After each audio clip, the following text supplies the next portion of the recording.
Welcome to Success Story, the most useful podcast in the world. I'm your host, Scott D. Clary. The Success Story podcast is part of the Blue Wire Podcast Network, as well as the HubSpot Podcast Network. The HubSpot Podcast Network has other great podcasts like Marketing Made Simple, hosted by Dr. JJ Peterson. Now, Marketing Made Simple brings you practical tips to make your marketing easy and, more importantly, make it work. If you like any of these topics, you definitely want to go check out the show. How to write and deliver a captivating speech, how to market yourself into a new job, how design can help and also hurt your revenue, creating a social media ad strategy that actually works. If these topics resonate with you, go check out Marketing Made Simple wherever you get your podcasts. Today, my guest is Janelle James. She is an experienced global marketing strategist, consumer expert, and diversity and inclusion specialist with a passion for changing the world. Her career spans over 20 years, includes multiple marketing disciplines, and has enabled her work to touch over 1 billion people.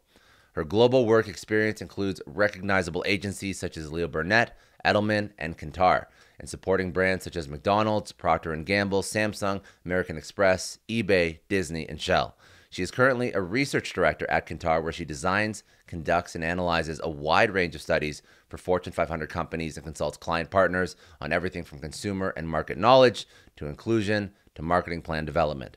Prior, she was the executive vice president at Edelman, and she was a senior vice president at DDB. So we spoke about a variety of different topics. We spoke about how businesses are adapting to growing diversity, equity, and inclusion concerns. We spoke about how to tailor your marketing to different demographics, different audiences properly. We spoke about what businesses can do to be more impactful in the DE&I space that transcend and go a little bit further than just creating a rainbow logo. We spoke about how do you uncover biases in organizations. And then lastly, we spoke about some of the biggest misconceptions that she's seen in marketing and advertising.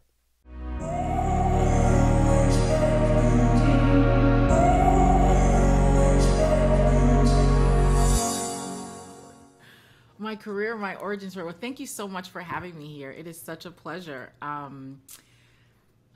am from Brooklyn, New York. I was born to two Guyanese immigrants. So my parents are from Guyana, South America, which is a very diverse culture. They have 6 different ethnic groups.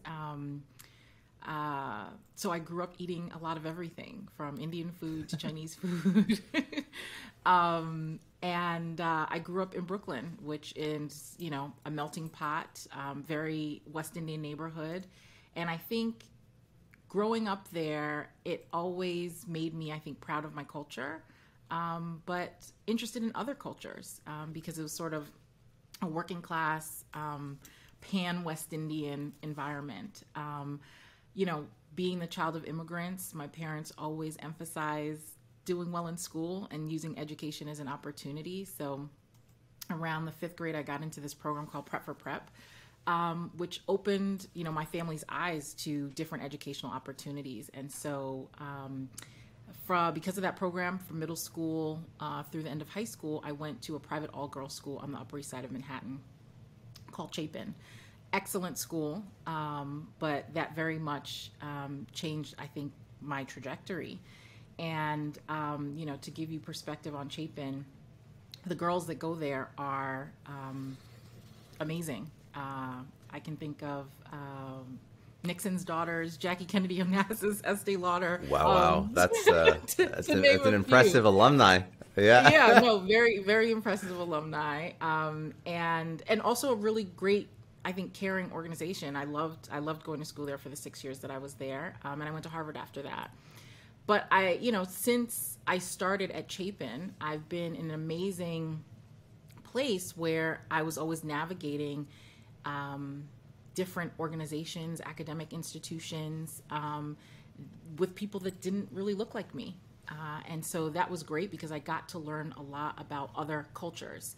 When I was in high school, I also did a summer abroad in France. So I lived with a family in Saint-Nazaire, which was incredibly amazing, immersive experience. And so I bring all this up before even getting to my career journey, just to say that I've been influenced by so many different cultures, and I've spent my life around so many different types of people, and it sort of naturally comes together in the work that I do. I think as a marketer, when I started my career at Leo Burnett, I loved it because it just made sense in a lot of ways. You are helping a brand understand how to connect its products to people in its most basic form. And that's something that I found really exciting. Whatever I've done, we've always leveraged consumer insight, consumer research. And so I've done, I guess, a number of rotations, so to speak, in different marketing disciplines. So I started in advertising, working for McDonald's while I was at Leo Burnett, and doing local McDonald's advertising. So that's everything from sports sponsorships to lobster rolls and new local products like the lobster roll in New England. And after 2 years of that, I got an opportunity to work still with Leo Burnett, but for McDonald's Italy. So I moved to Italy. Worked on that for 2 years, which was amazing. Another immersive experience, learning how culture, economics, politics can shape a brand, even with universal messaging and a lot of similar products. Stayed on at Leo Burnett in Italy, but then switched clients and started working on a number of P&G brands in the feminine care space for Europe, Middle East, and Africa, and a new product launch in North America and Western Europe. So all of my experiences increased in scale, and I was just doing a lot more, learning about different audiences, learning how to connect them to different types of products and different types of services. Decided to go to business school. That was a fantastic and phenomenal experience. Worked in banking for the summer, which just gave me a lot more perspective on business, finance, and helped to build my own financial acumen. After that, I returned to Leo Burnett in a business development role for the company. I was a VP of Marketing Innovation, helping them strategically build business in certain sectors, as well as, did I lose you? No, you're good. You're good. Okay, so I'll keep talking. A business development role, which was fantastic just in terms of, working now on a global level at the company, as opposed to attached to a specific country, but just gave me more perspective on the industry. And my career after that really becomes a rotation of sorts. I was very interested in not only connecting with different types of consumers, but learning about different types of marketing services businesses. And so I decided to move to a more creative advertising agency, and that's how I landed at DDB, working on a number of Mars brands. After that, I decided to rotate again and went into PR with Edelman, working on the Shell business across 40 markets. And then after that, I decided to rotate into research. Research has always been a part of what I do in terms of connecting with consumers and understanding their lives, motivations, behaviors. And it just in many ways felt like a very natural fit. Absolutely loved my job and the work that I did, and did not think 6.5 years in that I would still be in research. I always thought I would have returned to advertising after these various rotations, but it's been an interesting home of sorts because it's allowed me to work across a number of different categories, a number of different marketing challenges, and a number of different types of consumers. So I feel like this in and of itself has been a very interesting immersion into just consumers in general, of all types. And it's provided me with a number of opportunities to not only connect to these businesses and clients in a more intimate way and learn about different consumers, but also a lot of the issues that we talk about in society today, and how brands want to address them and make it part of their communications. Mm-hmm. And so a lot of things that are relevant to everyday people, I get to do research on and understand how that affects people's lives. And so there are so many things that we could talk about, how COVID is impacting well, your experience is very racial and social justice. No, I was going to say your experience is very impressive. That's like, and I appreciate that you keep compounding and adding on. So the work that you do right now, at least. So Just walk me through just to explain to everybody the research that you're doing. How does it actually impact the consumer? So I do generally three different types of research. So I'm a qualitative market researcher. So I do qualitative and qual-quant studies, which means at its heart of it, I literally speak to people in groups or one-on-one to understand more about their lives and more about their preferences and choices when it comes to different products.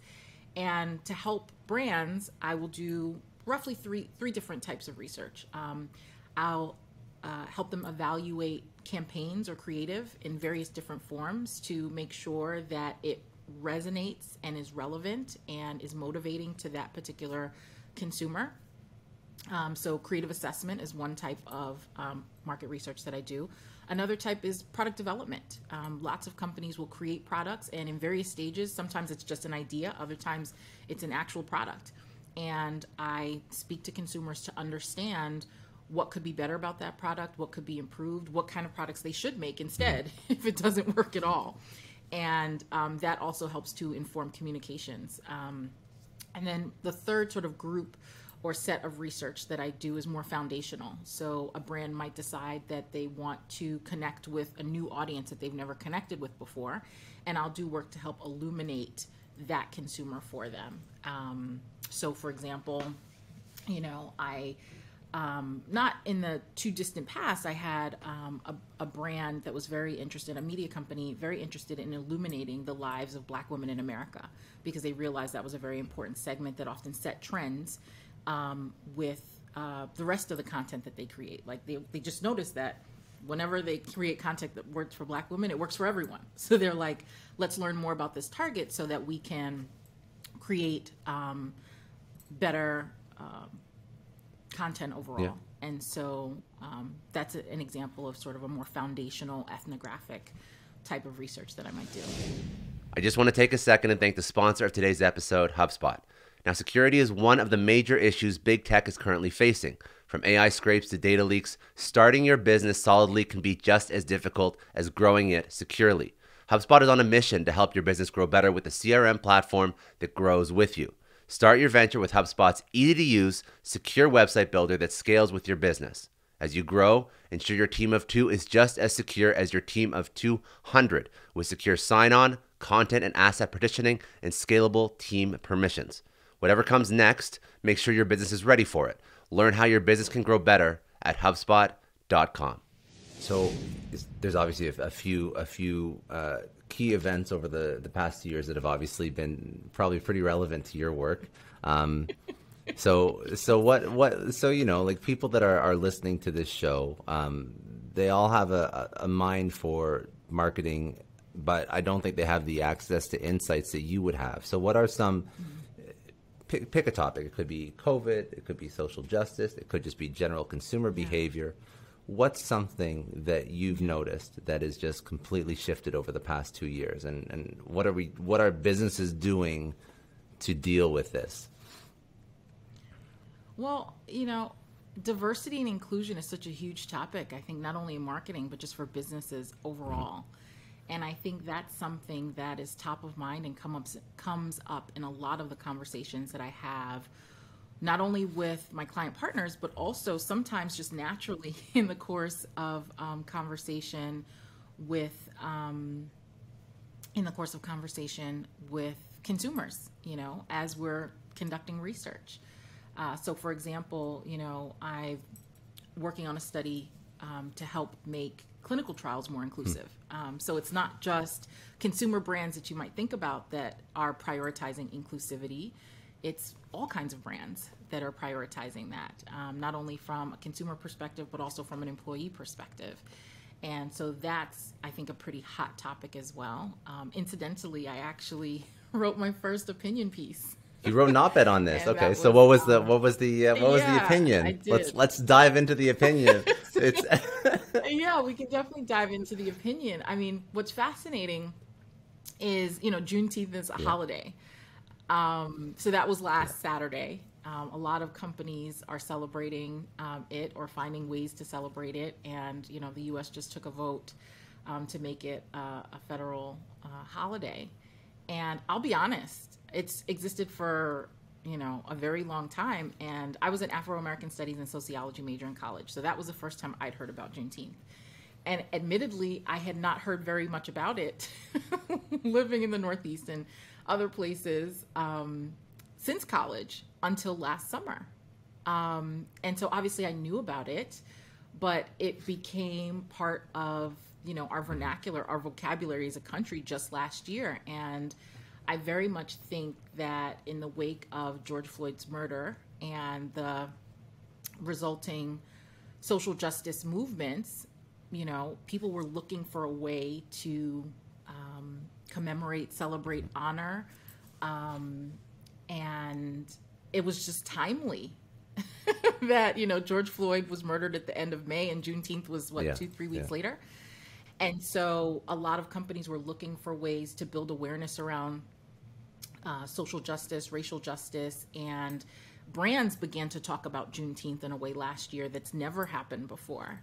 And for me, just as I, was bracing myself for Juneteenth coming up this year, I was just kind of cringing a little bit. I think a lot of professionals in this space, a lot of people of color feel the same way because, it's not just about doing something to show solidarity in terms of racial justice or social justice, but authentically doing so. I get the opportunity, I mentioned I do work in terms of creative development and product development. And over the years, probably a little bit more in the last couple of years, brands are always looking to better connect with, Black Americans, with Black people in general. And I do test quite a bit of work or evaluate quite a bit of work with consumers that are targeted to this specific audience. And one of the things we consistently hear all the time is that it should feel authentic. It shouldn't just feel like you're doing something. That's marketing 101. That's marketing 101. But I know I appreciate where you're going with this, and I actually have opinions about this as well. And it just seems like okay. So I'll draw a very I'll draw from a very visual example. Every company logo has now changed to a rainbow flag, right? Yes, exactly. Is that doing something?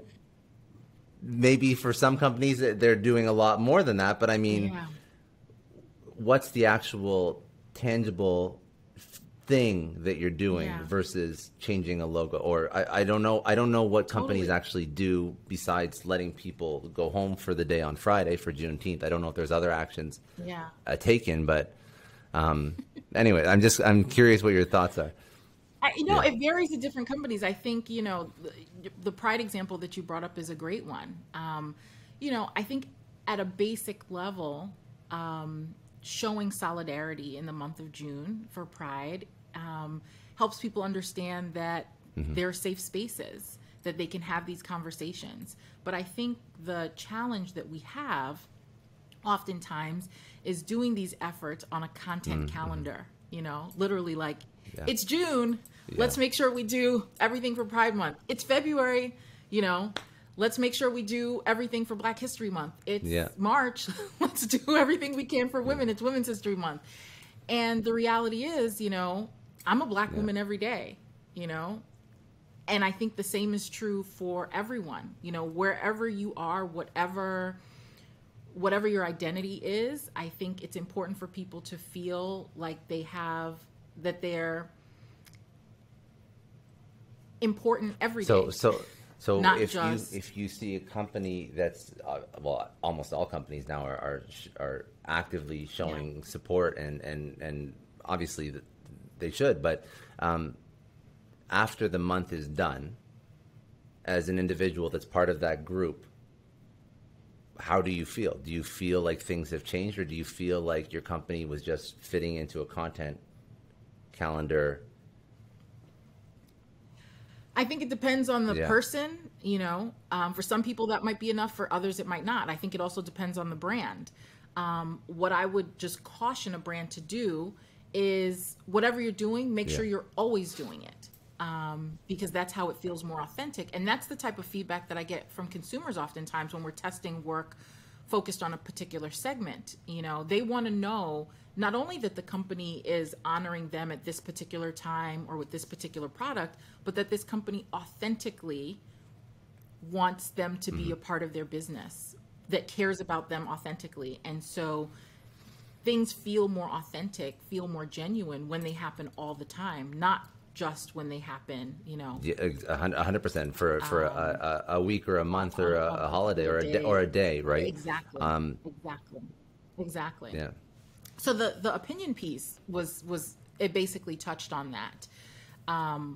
But it really highlighted, you know, one opportunity to feel more authentic and more genuine in terms of how you celebrate Juneteenth or pledge solidarity with any community that is marginalized, is to look inward at your employees, because they're a very important influencer group for all of your consumers, but also a very important stakeholder in terms of delivering the products and services that you have. And so ensuring that there's a certain degree of congruence between, you know, what you say publicly and your operations internally, that can really be an interesting link, because there have been a few instances where companies have pledged solidarity or pledged to give millions or pledged to support, you know, Black-owned businesses, but then internally their companies, their employees, are struggling with many of the things that they're, you know, they're feeling isolated. They're not feeling like,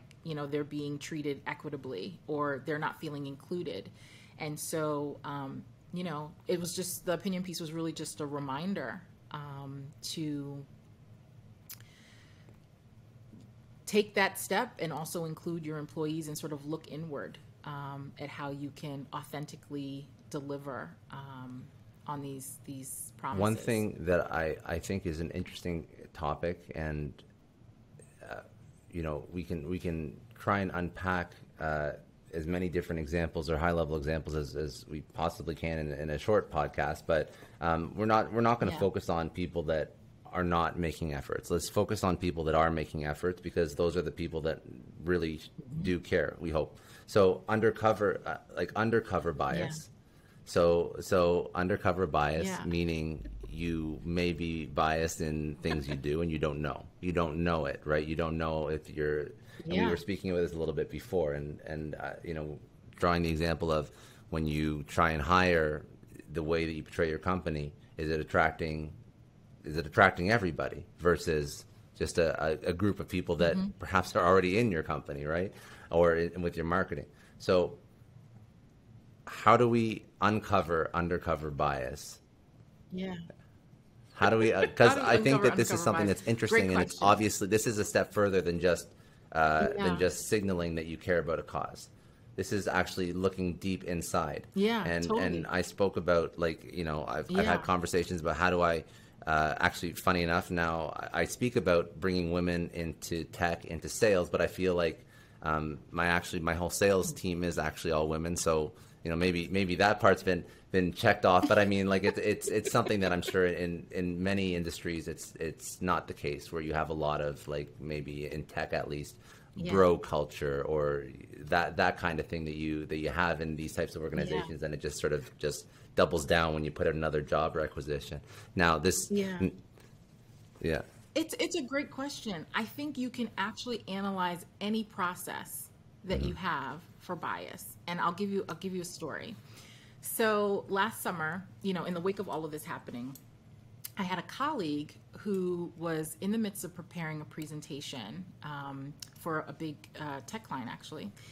And she said to me, you know, we want to talk to them. We want to help them be more inclusive in how they do research. They want to be diverse and inclusive in how they do research. And she's like, can you tell me where bias lives in the research process? And before I could answer, she said, it's in recruiting, right? And I was like, not only is it in recruiting, it's everywhere. And she's like, what do you mean?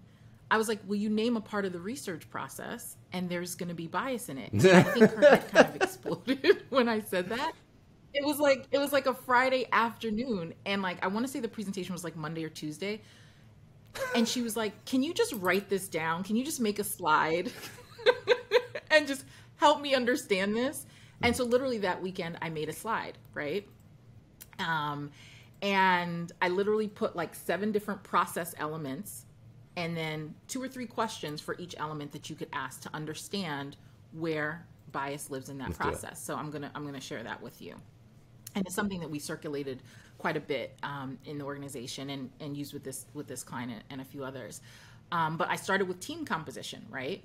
So, and thinking about bias just in a very almost scientific way, you know, because bias is human, right? And so interrupting bias, the sort of premise behind it is interrupting bias is critical for unlocking best-in-class research capability. And templates, routine ways of working, undue speed, all of these inadvertently invite bias into the process, right? Because you're going to try to be the most efficient as you can with the way you do work. And it really creates preference for traditional approaches if you're doing any of these things. So looking at the first element of how we just conduct research, looking at the team composition, even on the client side, is the team, agency or client, working on the initiative homogenous? And not only homogenous from an ethnicity or racial perspective, but from an education perspective, from just a background perspective, right? What skills, attributes will be most valuable throughout the life cycle of the project, and do we have that present in this team, right? Then we go on to the brief or just proposal. So the brief is what the client will issue to the research company, and the proposal is how the research company answers that brief. So how are we describing the target in this opportunity? You know, bias could live in there. Are we leveraging, or should we leverage, insights or perspectives from any past projects? A lot of the times, you know, one of the things I'm doing right now, I mentioned with clinical trial research. With clinical trial research, oftentimes inclusion or exclusion criteria is just copy pasted from study to study, right? That happens in a lot of studies, right? Not just clinical trial, but just all over, right? Companies will build on their learning by using learning from another study. Is that something we should even do with this study? Is that a question that we're actively asking and choosing this time around? Are the research methods we're choosing for this study best suited to illuminate the target, right? Will the research methods inadvertently inhibit target audiences? So for example, you know, if you're trying to, I have an alcohol client, and she lives in New York City, and she was telling me, you know, I was just walking down the street in Harlem, and she's like, I literally saw people on the corner drinking very high-end brands, not her brands, but very high-end brands. She was like, they were drinking Moet, they were drinking, you know, Hennessy, and playing games. She's like, it was like they were in their homes, like just a game night, but it was like outside. And she was like, what? She was like, what an amazing thing. But this is COVID. I don't know. Maybe that was their way of being socially distant. And she was so fascinated by this. And what she said to me, she was like, Janelle, when we do our next study, I want to make sure we're doing some grassroots recruiting that we can get, she's like, do your databases, will they get those people like that were just hanging out on the street? Because she just wants to know when people are drinking wherever, you know, in traditional and non-traditional ways. And sometimes the methods that you choose to do research might not incorporate the full range of people, right? You know, oftentimes right now we're thinking a lot about different levels of ability, right? If you're doing research via Zoom in this way, and you want to tap into, you know, people who are disabled, depending on your disability, you might not be able to, you know, do research via Zoom or any, you know, and so you have to think about, are the research methods conducive to reaching the target that you want? And that's something that you have to critically think through. In terms of recruiting, which was the original question that I received, are we sampling for inclusion? You know, are the databases that we're using truly representative? Are we finding our audiences where they naturally exist?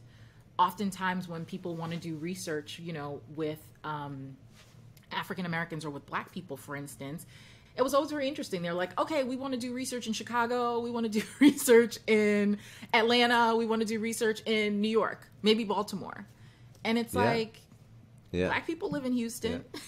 Black people live. So one of the great things about, you know, online research is that you can tap into national audiences very easily and include people in your research that not, Black people don't only live in Black neighborhoods. Are you getting a full picture of the Black community, for instance? And this is any community. Is this a standard? Like what you're saying though, like Yeah. the second you start to say, well, if I want to get some data points from a Black community, I'm only going to go to what I think a Black community is, and I don't look at those variables. Is that a standard? Is that something that you see repeating again and again and again? It really depends. So I think it depends who you have on both sides of the equation, right?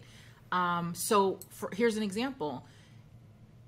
Sometimes a client might say they already have the study in mind because they have really smart, capable researchers on their side, right? But they just don't conduct the research themselves. So they might design the study and say, I'm just looking to do research in these 5 cities, right? Other times with this particular target, other times they might be looking for a recommendation. And so if they're looking for a recommendation, depending on who they partner with, they might say, one of the things that I love saying, if a client is looking for research in a particular city, I will make recommendations. So I actually love doing research in Houston because Houston is actually one of the most diverse cities. I think people sort of forget about it sometimes. It's the 4th largest city in the country. It's huge, right? I mean, Texas is huge. I think 3 of the largest cities. I don't think people think about it as a diverse metropolitan hub, like a melting pot. But Houston very much is, and so there's a lot of everyone in Houston. When they say it's the most diverse, it's not that they just have a lot of Black people. They have a lot of everyone. They have a lot of white people. They have a lot of Hispanic people. They have a lot of Black people. And so it's a great city to do research in because people tend to be a lot more diverse in their thinking, a lot more cosmopolitan, any number of things. And so how you have that conversation about where you recruit depends on how willing the client is to consider other locations. And, locations that they consider for research are a function of where they do business as well as who they want to learn about.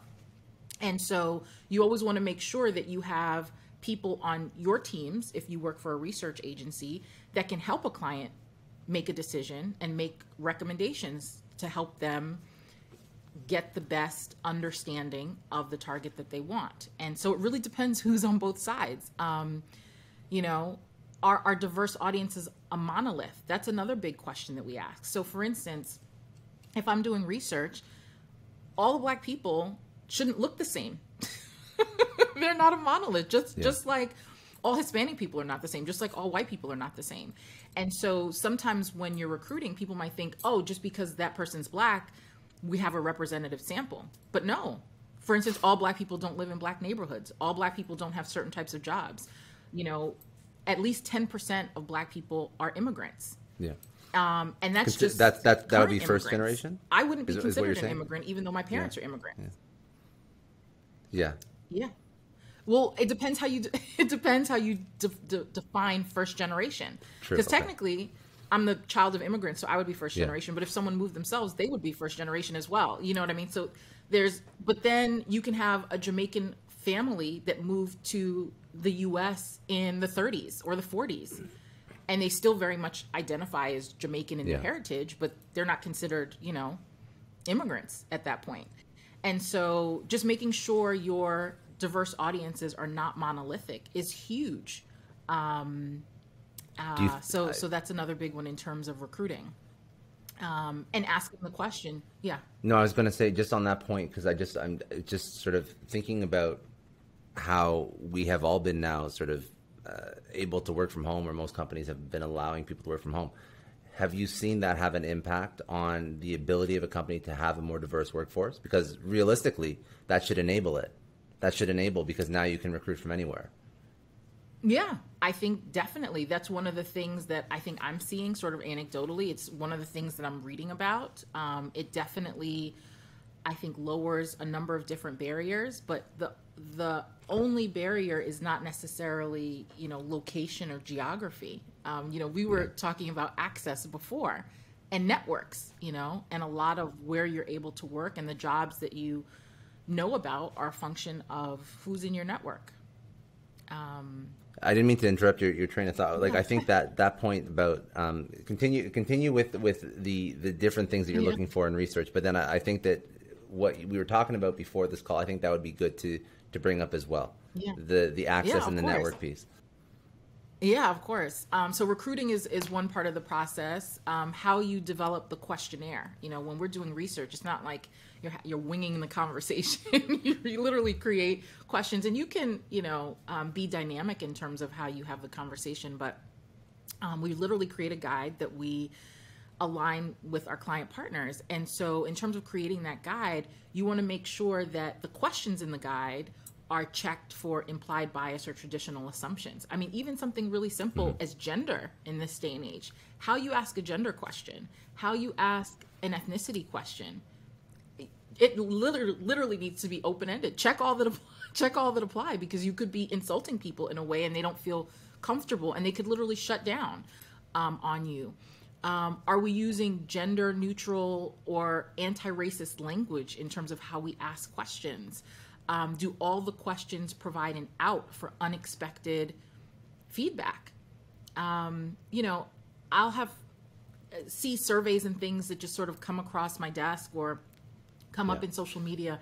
And just as a researcher, I look more closely at them just to see how people ask questions. And oftentimes there'll be multiple choice, and there won't be a none or there won't be an other. But surely, that there should always be a none, and there should always be so another. that right away would hurt the integrity of the data, because now that person that falls into either of those none or other camps. Yeah, you're forcing someone to choose, and a choice that's not applicable to them is not there. And if you're truly taking a position where you want to learn something new, almost every topic you should provide an out for them. Like, one of the things I've sort of trained myself to do in terms of asking questions, it's always, whatever I'm curious about, like, what's your favorite TV show? I've trained myself to say, what, if any, TV shows do you like? Because maybe they don't like TV at all. And just by asking, you're forcing them.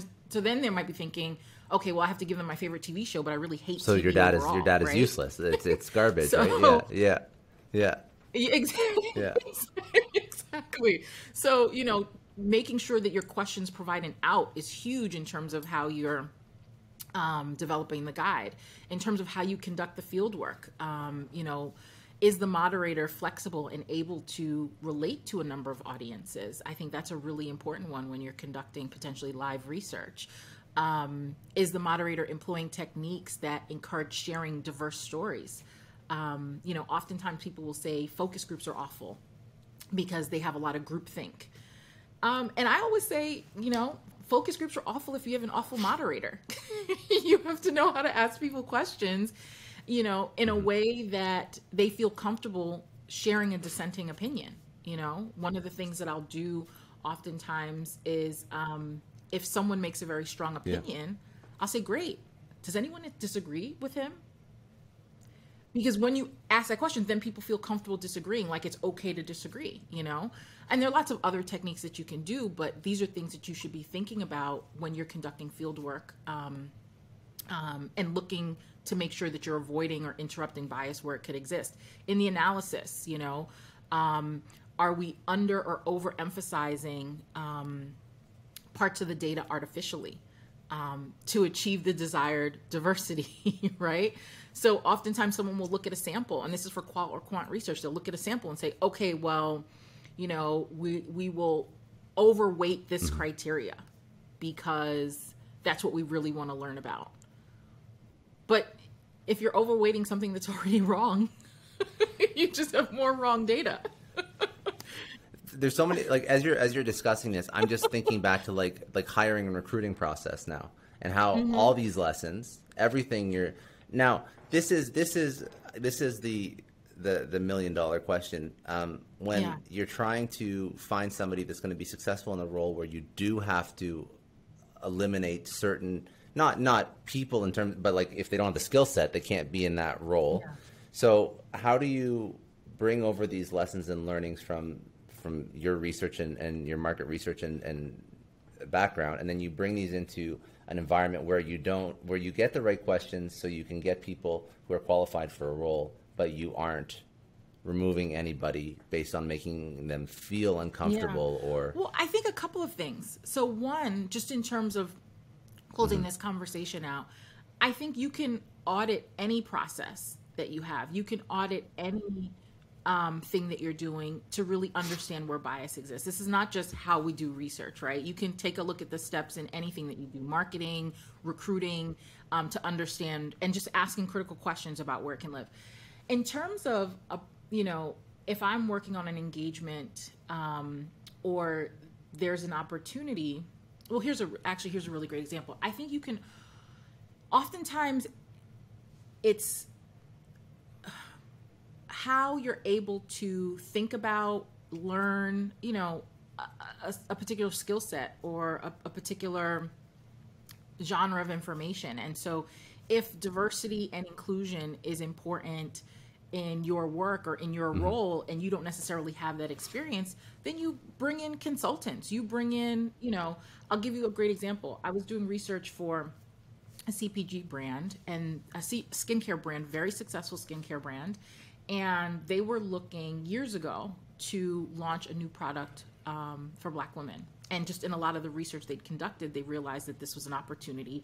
And they also realized that they sort of under-indexed with Black women, and Black women use a lot of skincare products. And so after I did the research, I made a number of recommendations that they absolutely loved. And they said to me, they were like, hey, do you know any consultants that we could partner with to bring this to market? Because we don't know anyone. And I was like, me, I can do it. I had to figure out how to do it with my company. And they literally brought me in as a quote unquote voice of the consumer consultant.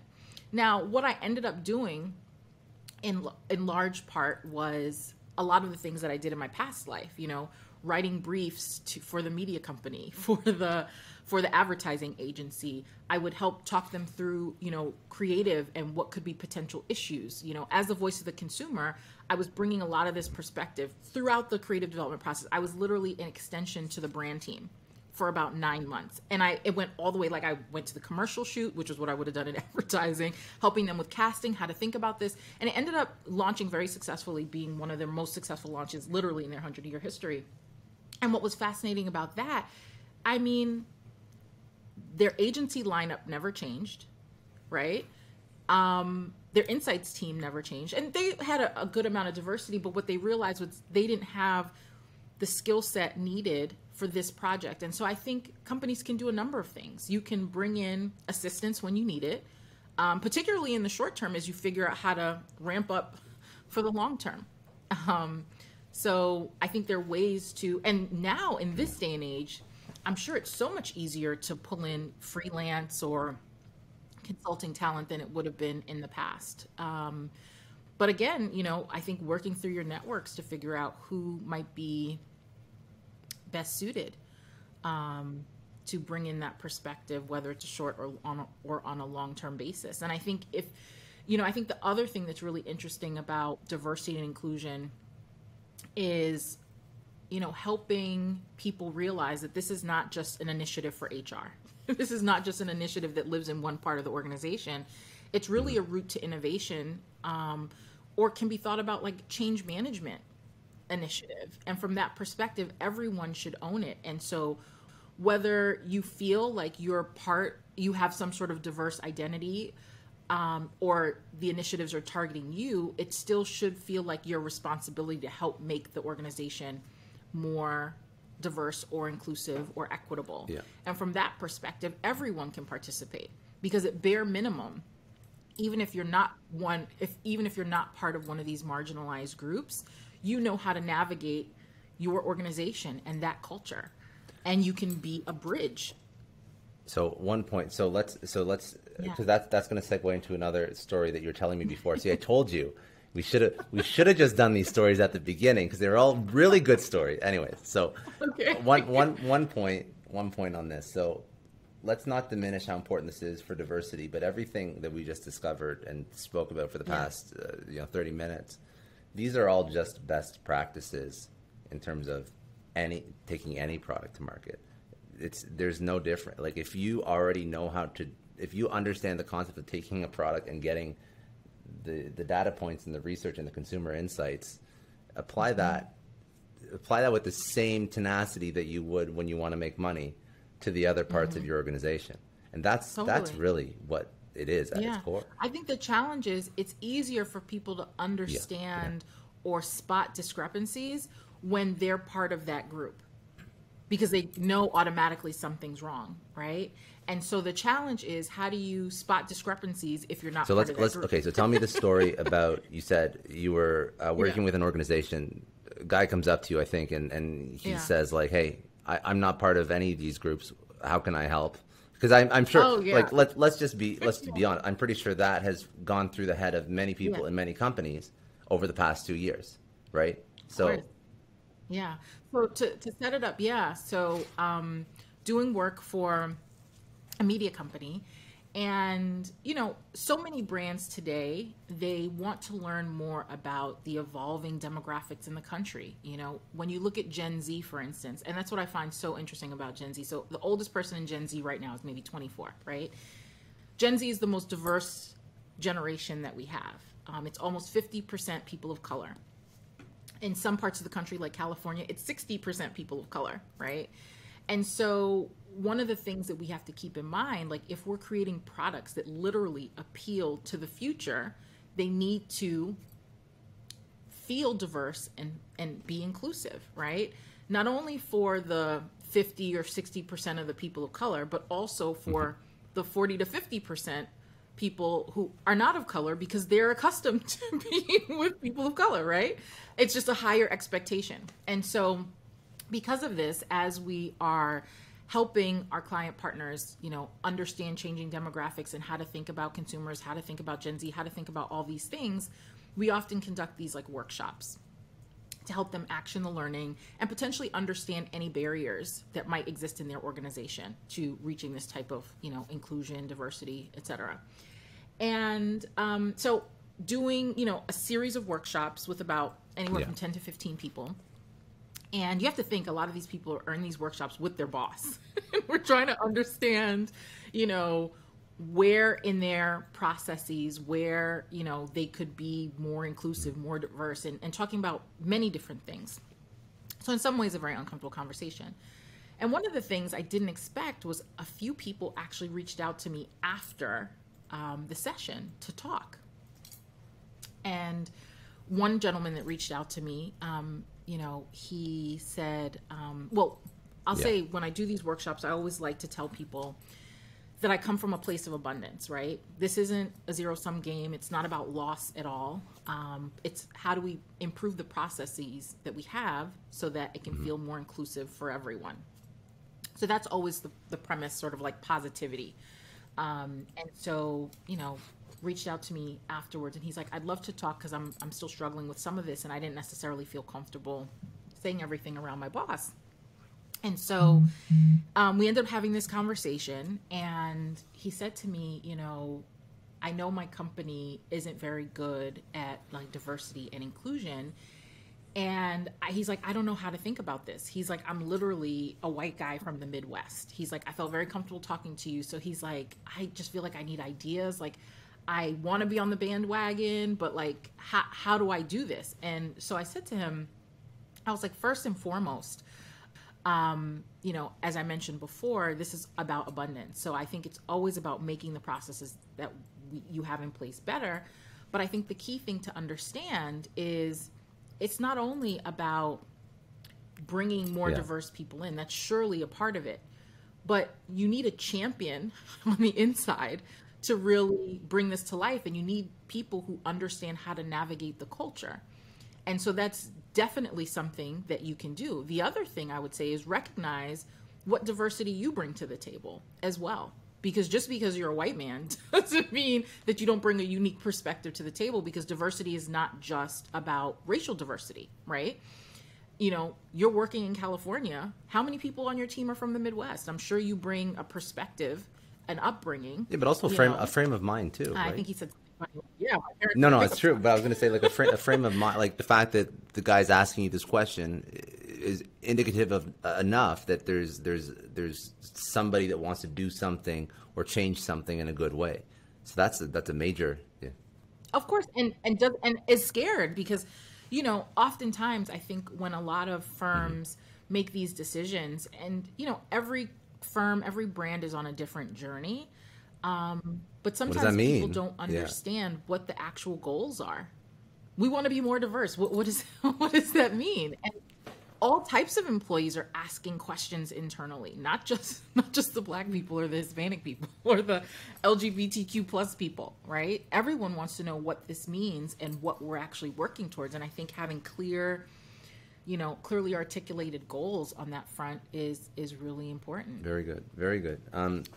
So, it's so funny when we first started this conversation, you're like, well, we can talk about a whole bunch of things, and then, like, diversity is like a portion of like what I do, and then you go into like this, you like the most clinical, like educational, like I feel like I just got like a full behind the curtain view of how we should actually look at diversity. It was very, very good. Thank you. Really, like you. No, you're welcome. I mean, one of the things I love about diversity and inclusion, just as Hmm. sort of like a topic area, it's the thing that I love about qualitative research. It's interdisciplinary.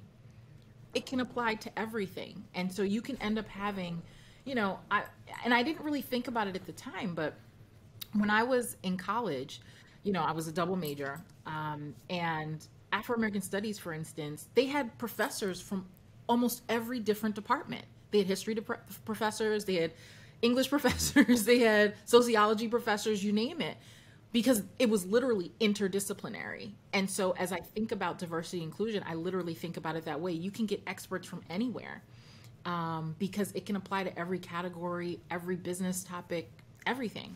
Do you have and I didn't prep you for this, so I'm sorry if you don't off the top of your head, but do you have examples of Okay. companies that are doing more than just putting up a rainbow logo or letting their employees off on Friday? Companies that are actually doing it well, and you have stories about how they're doing it well or how they're doing it right.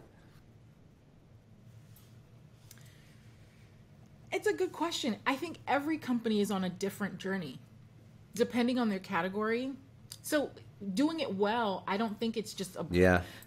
for lack You're of a see, better term, sorry. I don't See, think it's just black and I'm white. not a They're doing it researcher, well. so They're I'm too.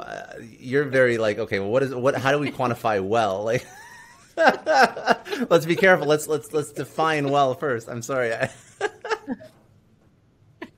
Well, it's not even about defining well first. I think the company has to define it for themselves as well, right? Because everyone's on a different journey in terms of where they started and where they're ending up. But also, I think what's important for their consumer base, what's important for their investors, what's important for their employees. And so, well, I would say is how well they're meeting the needs of all of those audiences. Like one of the things that I found so fascinating, as I was doing a little bit of research for my opinion piece, was that there was an instance where I think it was, I can't remember the company right now, but the shareholders actually sued the company as well. They had a number of employees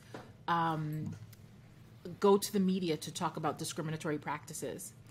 And after that happened, a number of shareholders got together and also sued the company for breaching their fiduciary responsibility, because they felt like the discrimination that existed didn't really protect the brand. And I found that so fascinating because I just Yeah. never thought of it. It was a natural leap for me to think about, disgruntled employees because they were marginalized, but it did not occur to me that shareholders would get together and sue the company, That's a for that as powerful well. statement because you'd think that, but Yeah. realistically, that's what will make a company change its practice, right?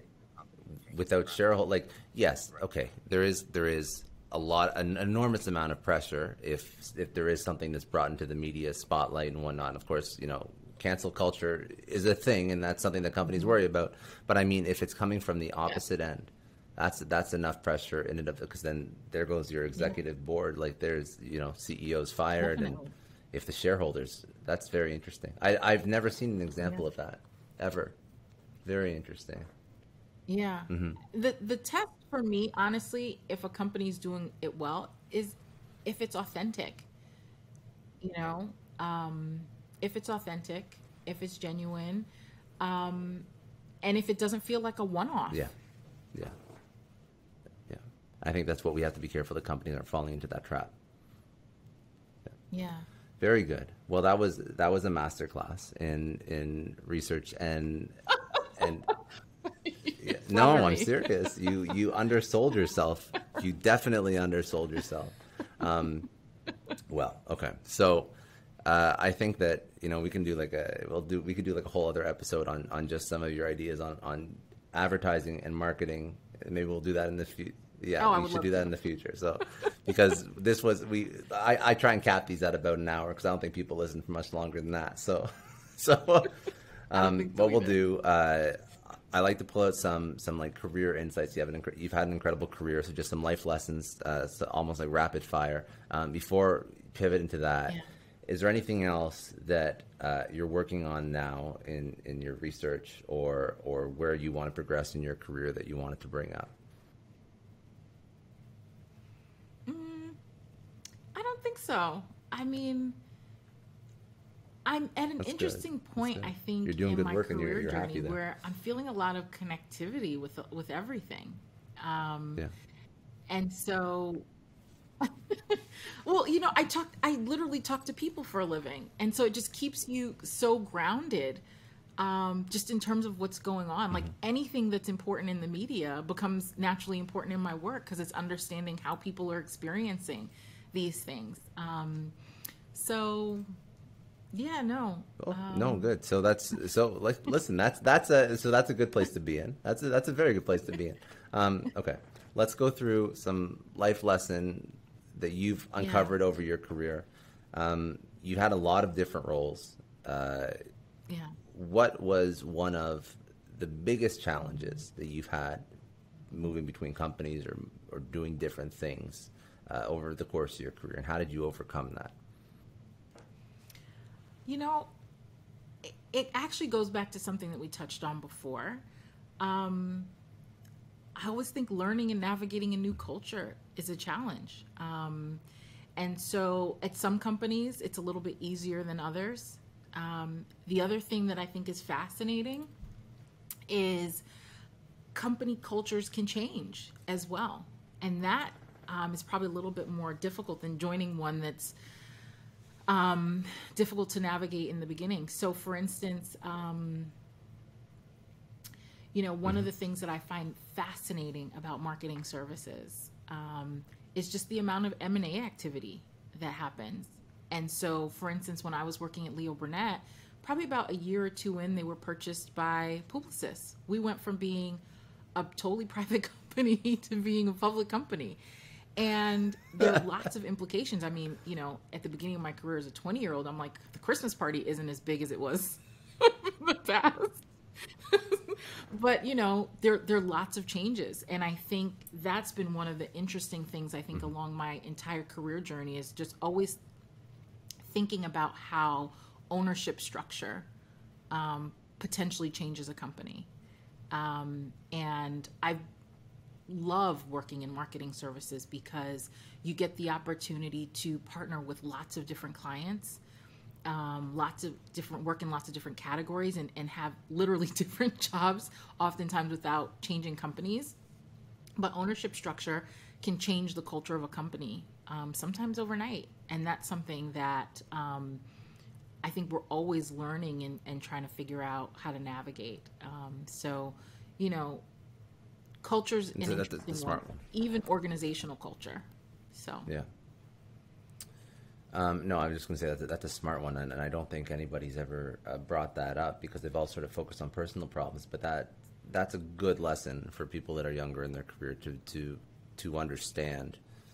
I think the saying is, right, like people don't leave the job, they leave the boss, right? So take that at a macro level, and when things. Anyways. All right. What is one of the biggest misconceptions that you've seen in marketing and advertising that you'd like to debunk? That I would like to debunk? Yes. The biggest misconceptions. I actually don't know. I literally can't even think of a marketing misconception right now. one of the things that's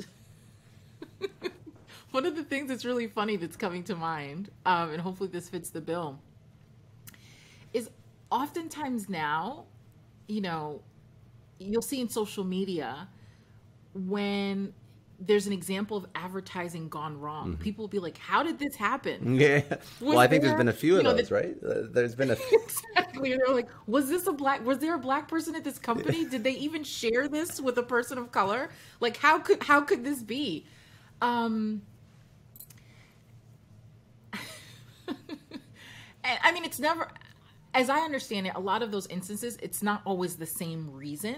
Well, it's an interesting track. No, but it's it. So I'm just thinking about. I'm thinking about Burger King on Twitter saying that all women should stay in the kitchen as a Twitter thread, which was horrible. And then there was the one a few years ago. Who was one of the Jenner daughters like handed a Pepsi to and like solved world whatever. But like, Yes. do you have an idea? Yeah. 'Cause I have no idea how some of that stuff gets approved. But if you have any idea, I'm sure people would want to know because. I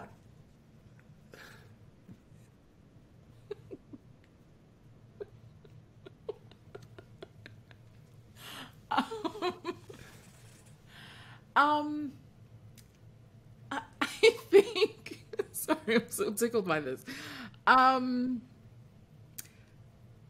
I think it happens a couple of different ways. But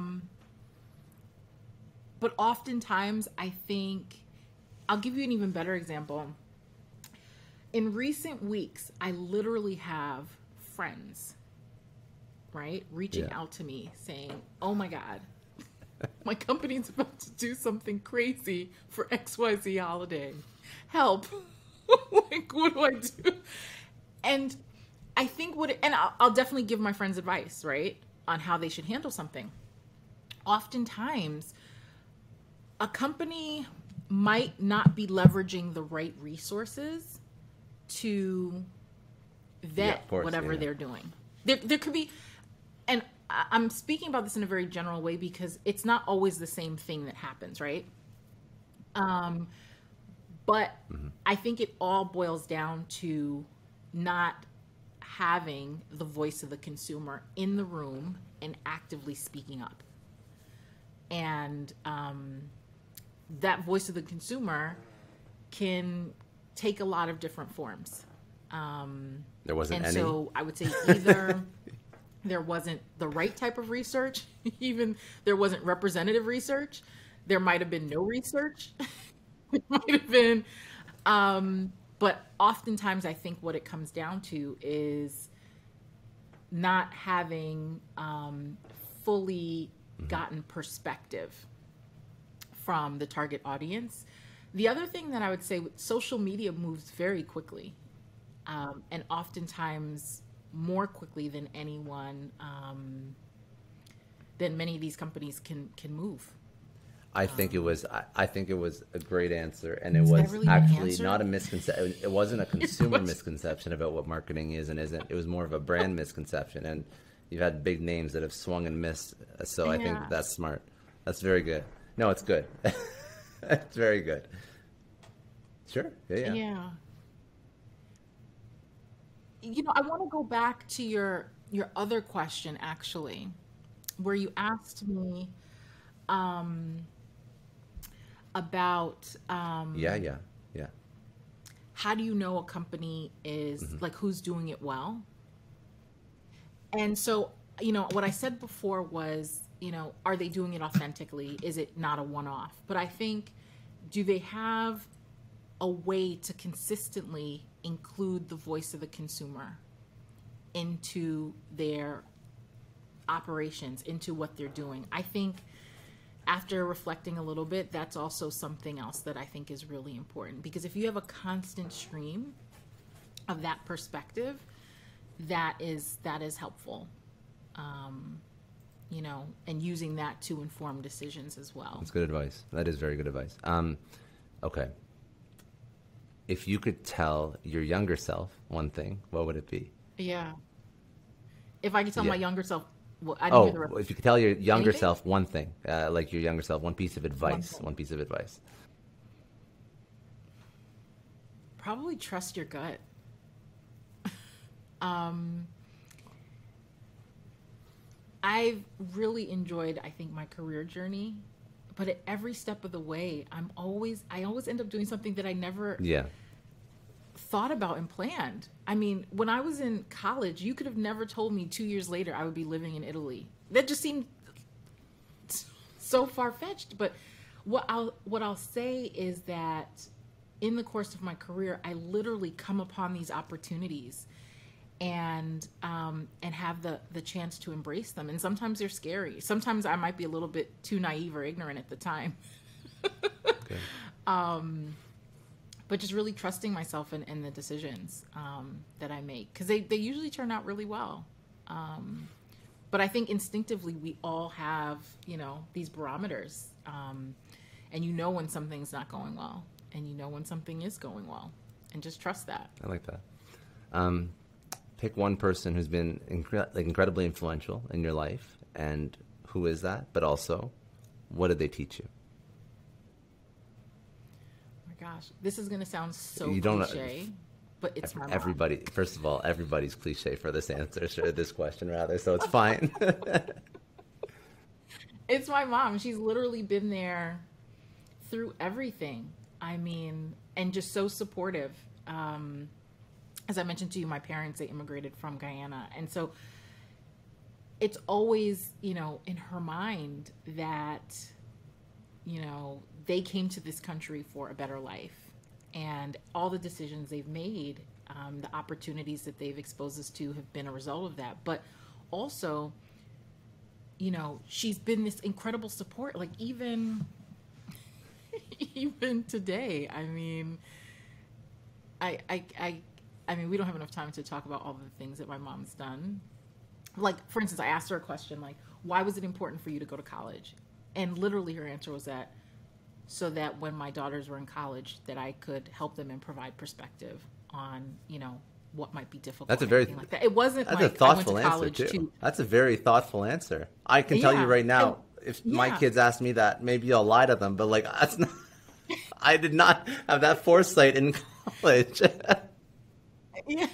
Well, also, the thing is, she did it a little bit later because when, in Guyana, my mom, I want to say with like not yet a bachelor's degree, was like a bank manager. She was like a very senior person, right? Granted, she was in her 20s when she came to the US.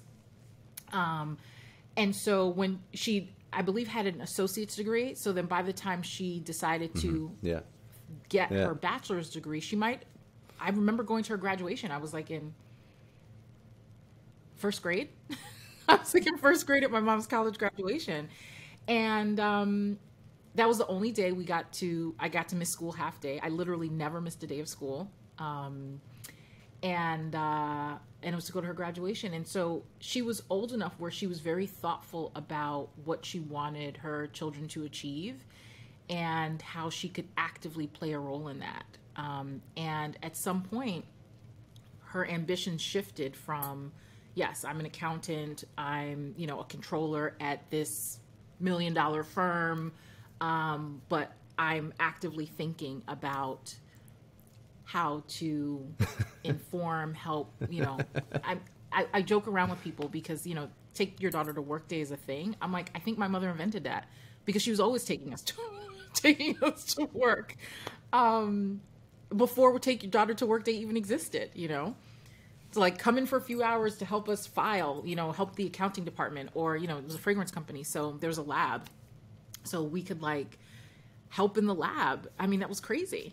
Or talk to her boss. Like she was always, if I had a day off from school, she would literally ask her boss if she could bring us to work to work, and we would work. I love that. Yeah. That's good. Very So. good. Recommend a book or podcast for people to go check out. I mean, is there even a question? Success Story. Get out of here. That's not allowed. That's not allowed. Pick A something book else. or a podcast. I listen to so many different podcasts right now. And a lot of them are driven like by topic because there's just so much out there right now. So I think it's really hard to make. You got to pick one. You got to pick one. I know. Like, Yeah. look at like behind me, there's like, There is one you got to podcast pick one. that I religiously listen to. Literally, there's only one.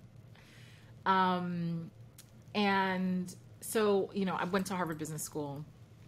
There are two professors that I had that I absolutely loved. One of them was Mahir Desai. He's a finance professor, and Youngmi Moon. She's a marketing professor. And they have a podcast along with another professor, and it's called HBS After Hours. And they talk about a range of different business topics, and they're pretty funny. They're really funny, actually. And that's the podcast. That's the podcast. Good. I'll check it. I haven't heard about that one. I'll have to listen to it. Thank you. Yeah. That's a good recommendation. That's a good recommendation. And what else did I not ask you yet? Last question. Yeah. What does success mean to you? Success is happiness, but it's also providing for my family. I have a 3.5-year-old daughter, so now I'm like always actively thinking about that. It's happiness, and happiness for me, it's providing for my family. It's being comfortable. It's achieving your dreams. As corny as that sounds, but yeah. No, it's good. It's good. Yeah. And then, most importantly, how do people find you, connect with you, social, whatever you want to drop? LinkedIn, Janelle James. I'll tell you a really funny story, actually. So but there's a handle, comedian. Huh? There's a comedian. Yes, I that's think. what I was just about to yeah. tell you. Yeah. So my Twitter handle is @Janelle James. And then, you know, sometimes famous people would follow me, and I'd be like, huh, why did Tate Diggs follow me? I'm like, I couldn't really figure it out. And then I started getting a slew of people like, great show last night, @Janelle James, you really rock. And I was like, what's going on here? So, yes, there's also a comedian named Janelle James. Who's also You got the handle. We're actually kind of friends now. You got the. It's That's so funny. yeah. So I would get her DMs or like messages on Twitter. We have similar email addresses, so she apparently has gotten a slew of emails of mine. So it's kind of a funny thing. But yeah, I'm on Twitter. I'm on LinkedIn.